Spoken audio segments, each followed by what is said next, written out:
ये वीडियो बनाने का अहम मकसद ये है मेरे भाई, आप जैसे कि जानते हैं कि वो लोग यात्रा निकाले थे जिसमें से 2 कुत्ते भौंक रहे थे, एक गली का कुत्ता, एक जंगली कुत्ता। आप समझ रहे हैं कि अरे भाई ये 2 कुत्ते कौन है। एक है काला लेंडू, दूसरा है आल्टिशन कुत्ता जो राजा सिंह है। जो पहले जो गली का कुत्ता भौंक रहा है उन लोगों को नींद नहीं आती जब तक मुसलमानों के बादशाहों का नाम नहीं लिए, बाबर, औरंगज़ेब और टोपी। अब टोपी का मकसद तो उसको मालूम है क्योंकि उन टोपी से ही तो पैदा हुआ है वो जो काला लेंडू है। अब ये जो कुत्ते का बच्चा राजा सिंह है उन जो बोल रहा है कि हमारे को कि हम 40,000 मस्जिदें शहीद करेंगे। तो पहली बात तो ये सोच, जो बाबरी मस्जिद शहीद हुई इसका गम हमारे दिल से आज तक नहीं गया, हमारे क्या हमारी नस्लों के दिल से भी नहीं जाता, और इंशाल्लाह हम उसको लेके रहेंगे। एक मसला। और दूसरा मसला जो जानता है तो 40,000 तो छोड़ दे, 4 मस्जिदों के आसपास भी दिखा तो नीचे मुंडी डाल के चले आना। तुम समझा, मस्जिदों को सलाम करके नीचे मुंडी डाल के चले आना, क्योंकि अब बच्चों का खेलने रहा जो मस्जिद शहीद करना जो होता देखा जाएगा। आर पार की लड़ाई लड़ लेंगे। अब हमारे मस्जिदों पे बात आ गई तो आर पार की लड़ाई लड़ लेंगे हम लोग को। एक और दूसरा जो मसला आ रहा है तेरा, तो जब देखो जब भोगता मुसलमानों के ख़िलाफ़, मैं क़ानून को भी ये बोल रहा हूँ क्यों इसके ऊपर रजिस्ट्रेशन नहीं होता भाई केस। हाँ, इन जो सो ऐसे ऐसे बयाना देता मुसलमानों के ख़िलाफ़ नहीं, तो ये मतलब ये हो गया कि भाई ये आज़ाद कुत्ते को छोड़ दिए। आप लोग समझो मुसलमान मेरे भाई, अगर आज हम एक नहीं होंगे तो कब होंगे।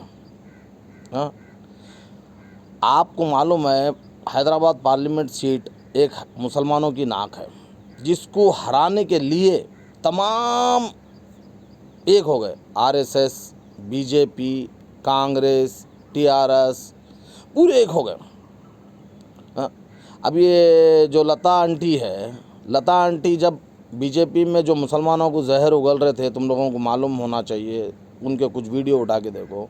अब मुसलमानों को अचानक हमदर्दी आ गई। ये सब एक गहरी चाल है और मुसलमानों की नाक को काटना है और मुसलमानों को दबाना है। ये इन लोगों का अहम मुद्दा और अहम मकसद है। लेकिन इंशाल्लाह मुसलमान दबने वाले नहीं हैं, ना मुसलमान दबे रहेंगे। मुसलमान सर उठा के रहेंगे, डरने वाले नहीं हैं मुसलमान इंशाल्लाह।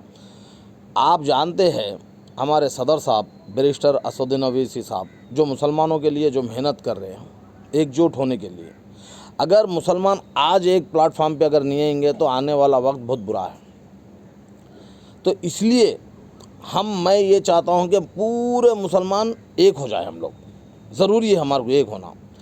फिर अहम मकसद कुछ चंद मुसलमान जो बोलते हैं कि ये राजा सिंह पाले हुआ कुत्ता। देखो भाई, कुत्ते को भी हम जब पालते हैं तो नस्ल देख के पालते हैं। वैसे तो कुत्ते को इस्लाम में पालना जायज़ नहीं है, खेत बाड़ी के लिए पाल सकते हैं, लेकिन नस्ल देख के पालते हैं। ये तो जंगली नस्ल का है तो इसको कौन पालता जी।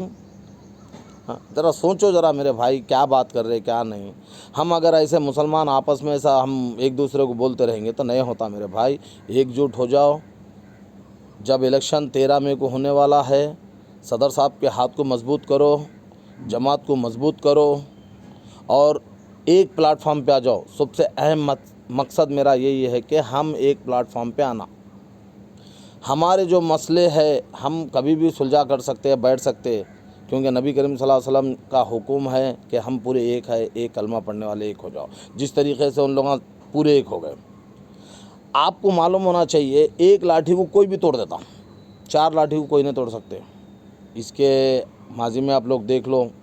तो अहम, मैं ज़्यादा वीडियो को बड़ी करना नहीं चाहता हूँ, ना बोला कि मैं ये बताना चाह रहा हूँ कि अपनी जमात को मजबूत करो और चंद मुसलमान जो नापेकारा है, जिस तरीके से कांग्रेस के दल्ले है वो थोड़े है ना, वो कुत्ते भौंकने वाले, उनके बातों में मत आओ। जमात को मजबूत करो। हमारे सदर साहब बैरिस्टर असदुद्दीन ओवैसी साहब को मजबूत करो।